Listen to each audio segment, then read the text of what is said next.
Hi friends, ധാരാളം കുട്ടികൾ SSLC പരീക്ഷ കഴിഞ്ഞ് ഇരിക്കുകയാണ്. അവരുടെ പാരൻസും ഇനി ഏത് കോഴ്സിനാണ് പോകേണ്ടത് എന്നതിനെപ്പറ്റി വളരെ കൂലങ്കഷമായി ചിന്തിച്ചുകൊണ്ടിരിക്കുകയാണ്. എന്താണ് SSLC പരീക്ഷ കഴിഞ്ഞാൽ ആദ്യം ചെയ്യേണ്ടത്?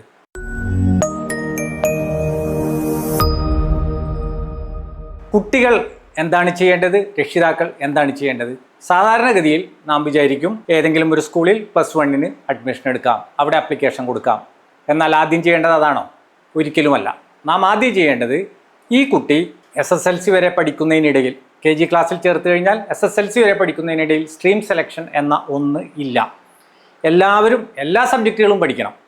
എന്നാൽ ആദ്യമായി പരീക്ഷയിൽ 10th കഴിയുമ്പോഴാണ് നമുക്ക് സ്ട്രീം സെലക്ഷൻ എന്ന കാര്യം വരുന്നത്. ഒരു ജംഗ്ഷനിൽ ചെന്ന് നാം ഇങ്ങനെ നിൽക്കുന്നു, പല വഴികൾ നമ്മുടെ മുമ്പിൽ തുറന്നു കിടക്കുന്നു. അതാണ് പല സ്ട്രീംസ് എന്ന് പറയുന്നത്. ഈ സ്ട്രീമിൽ എൻ്റെ കുട്ടിക്ക്, അല്ലെങ്കിൽ എനിക്ക്, ഒരു കുട്ടിയാണെങ്കിൽ എനിക്ക് ഏറ്റവും സ്യൂട്ടബിളായ സ്ട്രീം ഏതാണ് എന്ന് കണ്ടെത്തുന്ന ആ ആവശ്യം ആദ്യമായി വരുന്നത് 10th കഴിയുന്നതോടുകൂടിയാണ്. ഒരുപക്ഷെ പിന്നീടുള്ള പരിഷ്കാരങ്ങളുടെ ഭാഗമായി 6th 9th ഒക്കെ വരും കാലങ്ങളിൽ വന്നേക്കാം. പക്ഷെ നിലവിൽ 10th കഴിയുമ്പോഴാണ് സ്ട്രീം സെലക്ഷൻ വരുന്നത്. ഈ സന്ദർഭത്തിൽ പാരൻസും കുട്ടികളും ആദ്യമായി ആലോചിക്കേണ്ടത്, എൻ്റെ കുട്ടിക്ക് 10th കഴിഞ്ഞാൽ ഏറ്റവും സ്യൂട്ടബിളായ സ്ട്രീം ഏതായിരിക്കും?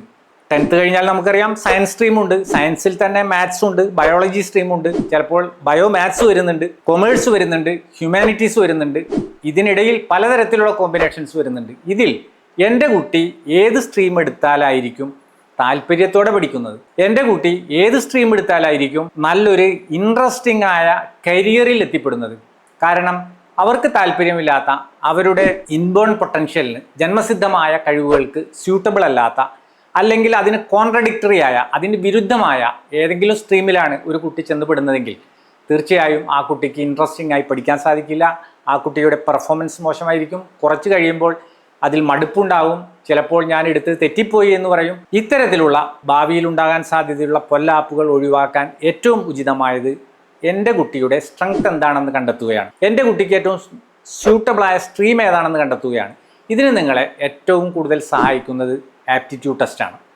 ഈ ആപ്റ്റിറ്റ്യൂഡ് ടെസ്റ്റ് MI അസസ്മെൻറ്റ് നിങ്ങൾക്ക് ചെയ്യാൻ സാധിക്കുകയാണെങ്കിൽ തീർച്ചയായും കൊമേഴ്സ് ആണോ എൻ്റെ കുട്ടി എടുക്കേണ്ടത്, അല്ലെങ്കിൽ ഹ്യൂമാനിറ്റീസ് ആണോ എടുക്കേണ്ടത്, അതല്ല മാത്സ് ആണോ എടുക്കേണ്ടത്, മാത്സും ബയോളജിയും കൂടിയുള്ള ബയോമാത്സ് ആണോ എടുക്കേണ്ടത്, അതോ ബയോളജി മാത്രമുള്ള സ്ട്രീമാണോ എടുക്കേണ്ടത്?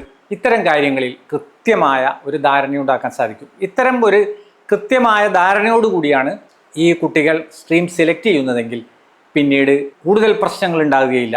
പലപ്പോഴും സ്ട്രീം സെലക്ഷൻ തെറ്റുന്നു.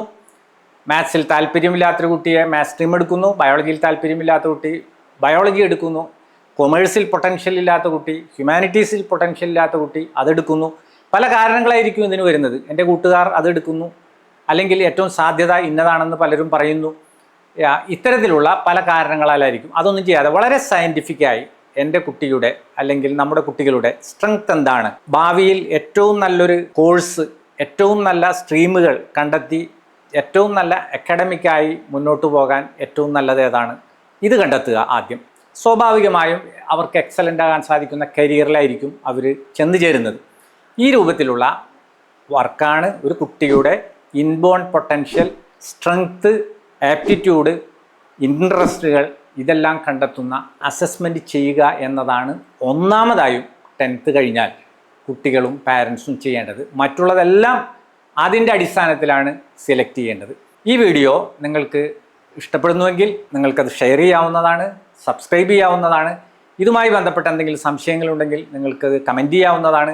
മാത്രമല്ല, ഇതിൽ എന്തെങ്കിലും കൺസൾട്ടേഷൻ ആവശ്യമാണെങ്കിൽ, എല്ലാം സൈക്കോമെട്രിക് ടെസ്റ്റുകൾ തന്നെ നടത്തണമെന്നില്ല. പലതും കൺസൾട്ടേഷനിലൂടെയും നമുക്ക് ഇത്തരത്തിലുള്ള കാര്യങ്ങളിൽ ക്ലാരിറ്റി, കൃത്യത അല്ലെങ്കിൽ വ്യക്തത വരുത്താൻ സാധിക്കും. അതിന് നിങ്ങൾക്ക് നമ്പറിൽ കോൺടാക്റ്റ് ചെയ്യാവുന്നതാണ്. താങ്ക്